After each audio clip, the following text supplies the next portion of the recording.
welcome to Good Games Spawn Point, the show for younger gamers by gamers. I'm Goose. And I am Darren.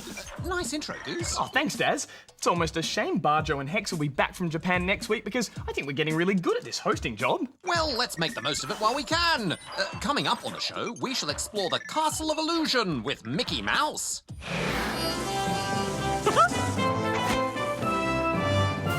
Plus, I brought in one of the hottest games of the year. Is it a new SingStar? Oh, not even close, Darren. Get ready for Farming Simulator.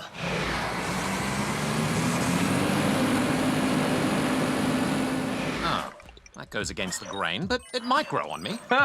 Well, I better go read the news. I'll wait here. Track to you later. Goose here with all the gaming news that you need to know. Publishing giant Electronic Arts has named its new CEO, and he's Australian.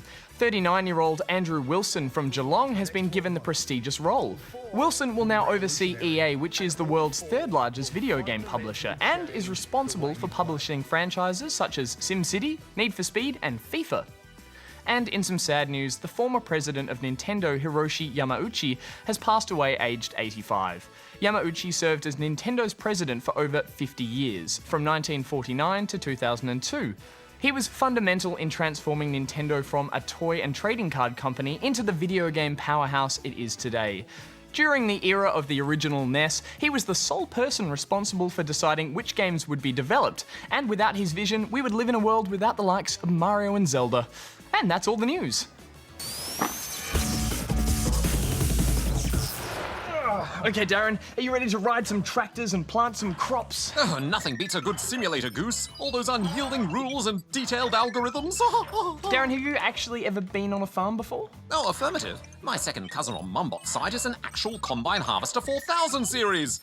I had a brilliant time on his farm last summer. My jet boots sure came in handy for dusting crops, let me tell you. Oh, okay, well, this might be a perfect game for you then. Farming Simulator was released last year on the PC, and now it's arrived on consoles. It puts you in control of your own pretty sizable patch of land, with a range of farming equipment to play around with. But before I dive into the management side of things, I think we should spend some time with the tutorials. Darren, if you're such an expert on the farm, how about some hints and tips? Oh, affirmative. To the games room! Okay, Darren, I'm so excited for this. Make sure you connect the plow properly. Okay, and we're attached and ready to go. Now line it up, you're almost ready to start farming. Now go! Let's go. Farm like the wind!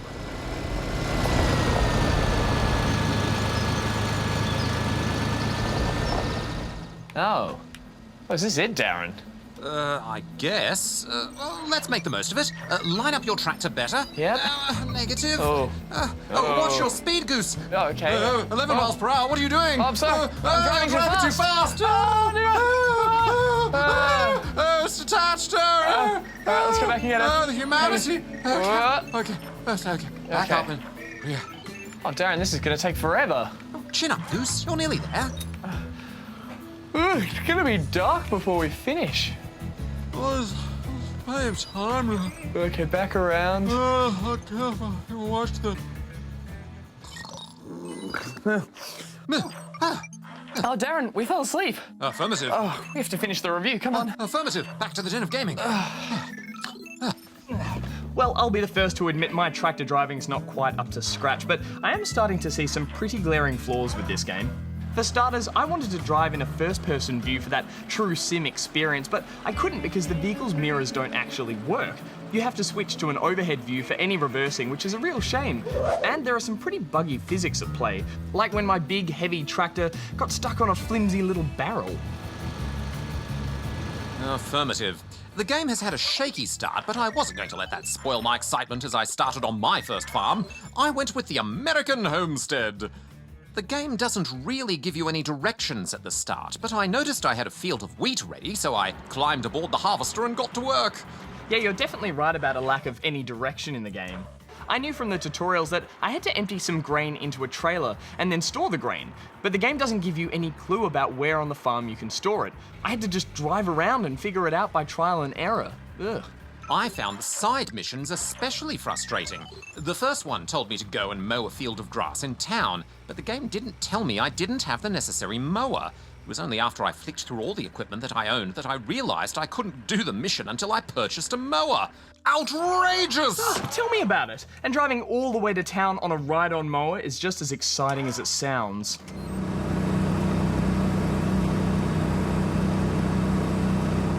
Not to mention the possessed steering wheel that just drives itself.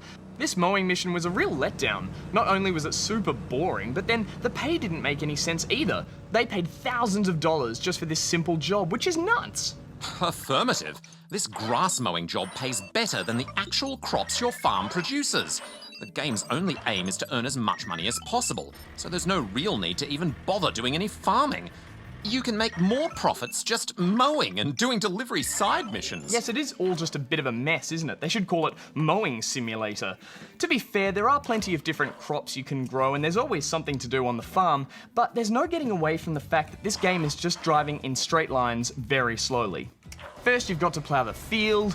Next, sow the seeds. Then you've got to spray them. And then you've got to harvest it all. It's just all so robotic. Oh, no offense. None taken. This game gives machines a bad name. There aren't even any seasons in the game. How can you have a farming sim without seasons? Agreed. I mean, I am happy there are people making sim games on such varied topics like this, and there is some educational value learning how a farm works, but the game part is just so broken, I'm only giving this a 3. I don't think the people who make the Harvest Moon games have got anything to worry about. 2 from me. Darren, you know what would cheer us up? Shall we go on an adventure? Yes, let's do it. I'll go make the preparations. All right, I'll wait here and think of somewhere we could go that we... Oh, I've got the best idea. Darren, wait! Wait for me! Travel preparations complete. Now, where's Goose? Darren, I thought of the perfect place for our next postcard. Oh, but Goose, I've already selected our destination. We're off to the original version of Pong. Pong? Oh, Darren, that's boring, and my idea is so much better. I can't believe we haven't been already. Oh, Goose, it's too late. I've already packed all our things and selected the ideal route, taking into account toilet breaks and oil changes. Darren, what if I told you we get to wear hats? Sonic, why didn't you say so? Yes! Come on, Goose, I'll race you there!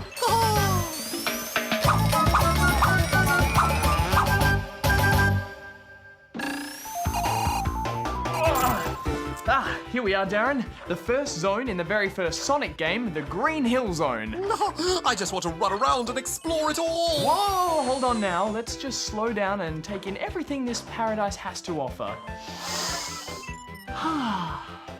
The first time you arrive in this glorious grassy glade, you're greeted with lush, tall palm trees, scenic views across a sparkling ocean, and some rather rhythmic bouncing flowers.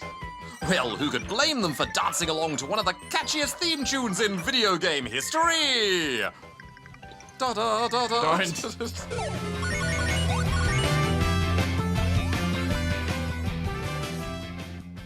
But Darren, it's not all smiles and sunshine in the zone.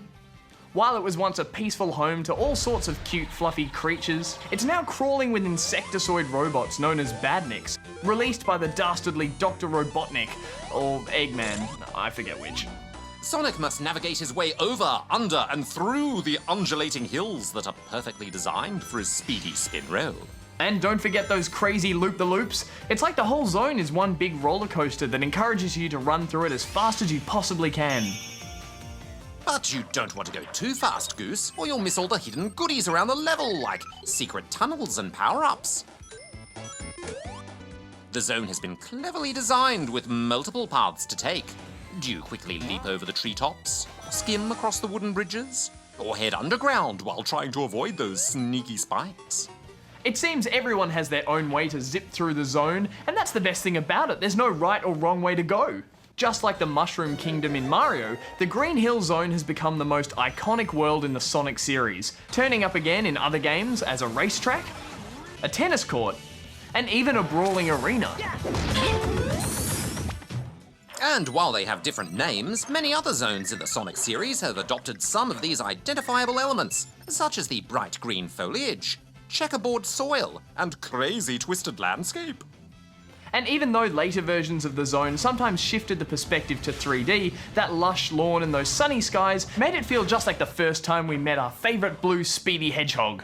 But Goose, why would a hedgehog want to live in such a tropical climate? The hedgehogs come from either Europe or Africa, and those climates are very either hot and dry or very cold and wet. Nothing at all like this seaside paradise. Well, Darren, the reason for that is Sonic's actually, he's Bye, Darren!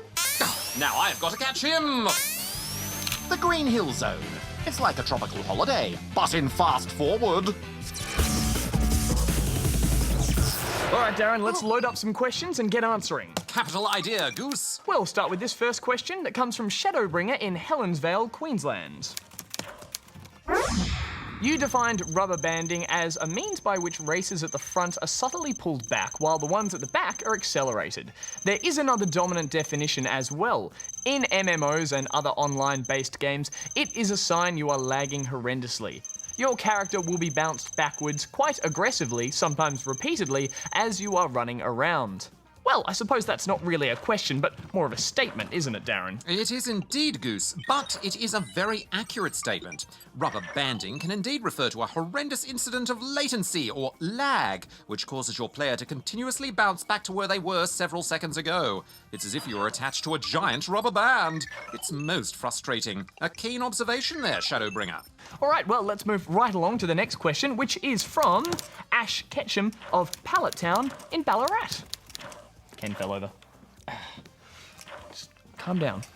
Hi, good game. What's up?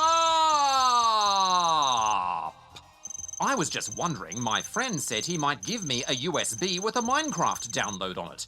I wanted to know if this is illegal. Peace out. PPS. Tepig. That depends, Ash. The Minecraft download he would be giving you would likely just be the game's launcher. Having a free copy of that would not be illegal, because you would still need to pay for the game and create an account before you can actually play it. But if he's giving you some sort of special version of the game which doesn't require an account, then that sounds pretty dodgy to us and would almost definitely be an illegal copy, unless it's just an old version of the demo or something like that. Regardless, the actual download for Minecraft is quite small, so if you're keen to play it, you're better off simply creating an account for yourself and downloading it officially. That way you would avoid any confusion or, potentially, virus-infected files. Viruses. That's good advice there, Darren. Well, let's move on to this one from Rayman and Glowbox, who are in Perth, in Western Australia. Viruses. Have you ever had a virus, Darren? I'm afraid so, Goose. Oh. One time I got a very nasty infection. My lasers were aquamarine for an entire month. That sounds disgusting. How did you get rid of it? I had to do a complete hard reset. I saw your review on Rayman Legends, and I was just wondering, 1, if you could tell me some other good Rayman games. 2, I heard rumours that Rayman was once a 3D game. Is this true, and what are these games called? P.S. Could you tell me a bit about the Rayman games that are in 3D? Thanks. Well, Rayman and Glowbox, the Rayman series did actually start out as a 2D platformer, but both Rayman 2 The Great Escape and Rayman 3 Hoodlum Havoc were both 3D platformers. Rayman 2 is widely considered as one of the all-time great platformers and was recently re-released on Nintendo 3DS as Rayman 3D. Rayman 3, meanwhile, was slightly less well received, but has also been remade in HD as a downloadable game for both Xbox 360 and PS3. So despite being old games, you can actually find them both quite easily. The series also veered into party game territory with the Raving Rabbids games, which were kinda 3D in parts, but we wouldn't consider them to be part of the main Rayman series. As for other good Rayman games, well, I highly recommend Rayman Jungle Run, which you can get on iOS, Android, and Windows mobile devices. Affirmative! It's an excellent mobile game, and it's also getting a sequel soon called Rayman Fiesta Run, which is due out sometime this year. Right, well, let's move on to this one. Pick that one, Goose, pick that one. That one there? Affirmative. Oh, okay. Well, it's from Cool Kid Cody, who is in Robot City, Victoria. No. That's why you picked it, isn't it? Robot City. Typical Darren. Dear Good Game, I want Darren to answer my question. What are some good games that are PG for Xbox 360? Darren, you're so cool. I love lasers. They're the best. And I've been to French Perth, and it's great there. There's even a Batman there. Darren, do these. Ah. Ah. Ah. Well, thank Thank you, Cody. As for good PG games on Xbox 360, where to start? Oh, so many games, so little time. Some of my favourites include Portal 2, Braid, Rock Band 3, Forza 4, Fez, Peggle, Spelunky, Bastion, Okay, Darren. Need for Speed Hot Pursuit, Trials Evolution, FIFA, Explosion Man, Beyond Good and Evil HD, Okay, Darren, I think Costume that's- Quest, Child of Eden, The Misadventures of PB Winterbottom, Pac-Man Championship Edition, Halo Wars, and all the Lego games. Okay, Darren, that's heaps. Seriously, I think you've made some really good suggestions there. But let's move on. But there are so many more great games to suggest, Goose. Yes, but Darren, look, a question. We'll answer the question. And this one's from Dreamy, who's in Chocolate Town in Queensland. Are you done? Oh, Banjo-Kazooie! Hey GGSP, I was wondering if Pokemon X or Y were being released on the DS Lite. Please reply. That's a negative, unfortunately, Dreamy. Pokemon X and Y is only coming out for the newer 3DS with no version being made for the original DS. And it's actually going to be out next week.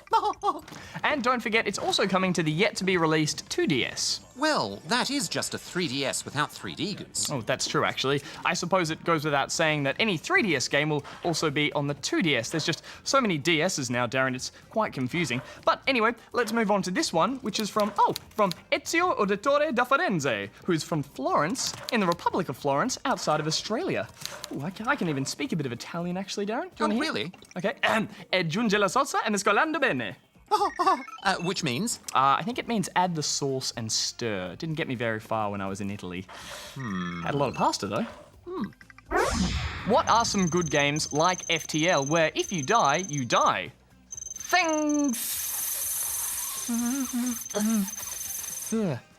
Well, Ezio, that is what's known in games as permadeath. As you may guess, that means permanent death. I'd recommend Rogue Legacy as a good game that incorporates it as a main feature.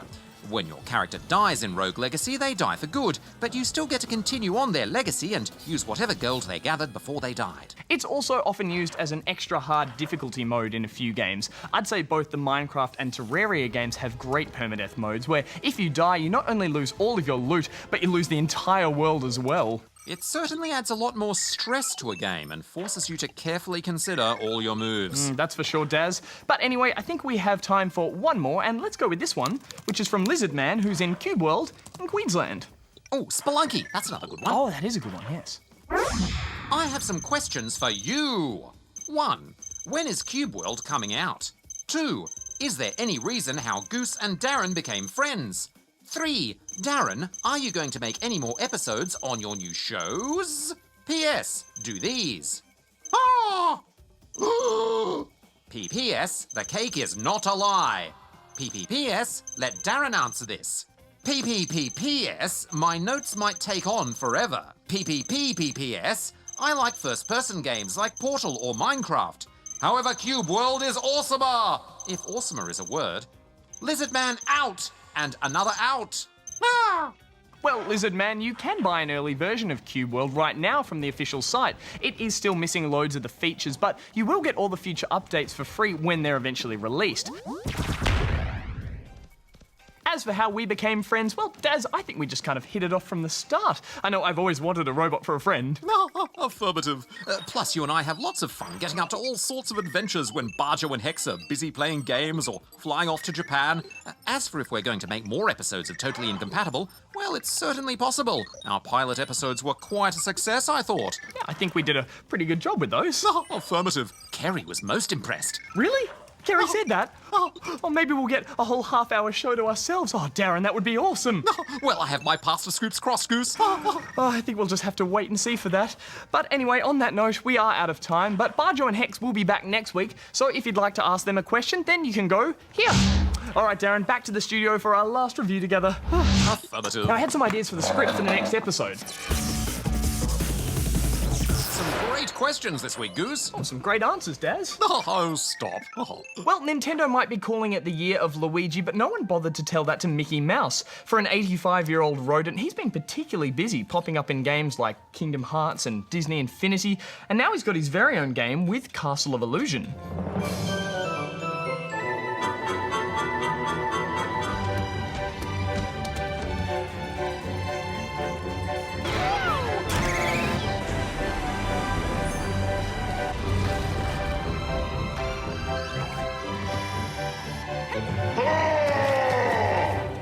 Castle of Illusion is a remake of an early 90s platformer made for the Sega Mega Drive console. Along with the original Sonic the Hedgehog game, this Mickey Mouse game was part of Sega's attempt to counter Nintendo's success with Mario Brothers. 23 years ago, these gorgeous graphics and imaginative levels made the game an instant classic, and it even received a handful of sequels over the years.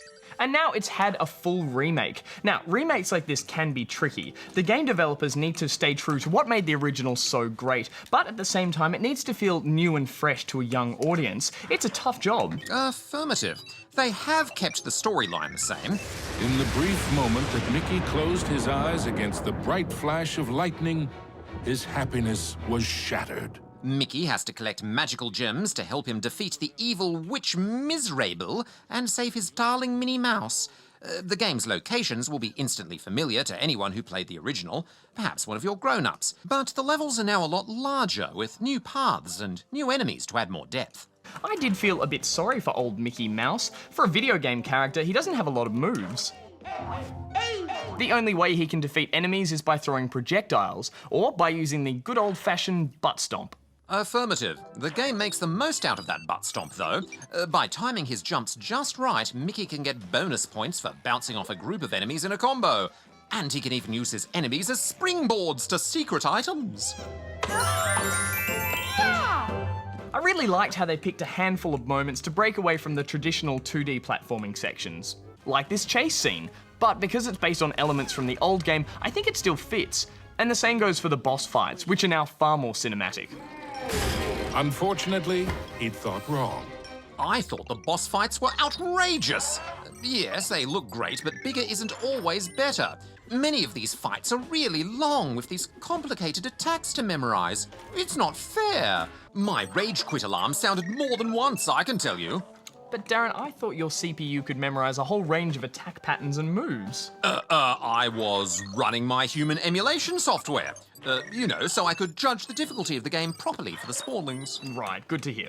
Well, I suspect the original game was also so popular because those levels are just so creative. 1 minute, Mickey's fighting possessed suits of armor, and the next he's dodging sugar cubes in giant cups of coffee. I do have to take issue with the game again, though. The control of Mickey's jump felt a bit floaty and imprecise for my liking, especially after playing a pixel-perfect platformer like Rayman Legends. Mickey wouldn't last 5 minutes in that game. Well, I know what you mean, Darren, but we should remember that the mechanics of this game are 20 years old, so they're sure to feel a little bit dated. I still got a lot of enjoyment out of this, though, and it had just the right amount of nostalgia, so I'm going to give it a 7. I wish they'd tightened up those controls a bit more. However, I do agree the developers have really captured the flavour of the original, so it gets a 6 from me. You know what, Darren? I've had a really good time hanging out with you in the den of gaming, reviewing games, hosting the show together. Likewise, Goose, likewise. It was the best of times. It was the worst of times. Well, mainly the best of times, right? Affirmative. Next week, Barjo and Hex are back to tell us about their big trip to Japan. Excitement!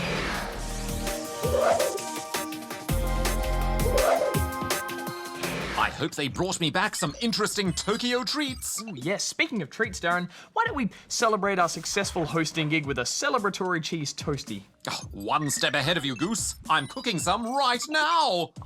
Darren, you're the best. Goose out. Darren out. Ding! Oh, wow. Oh, Darren. Oh, that is perfect. Good complexion, nice amount of cheese melt. Now the taste test. Oh, perfect.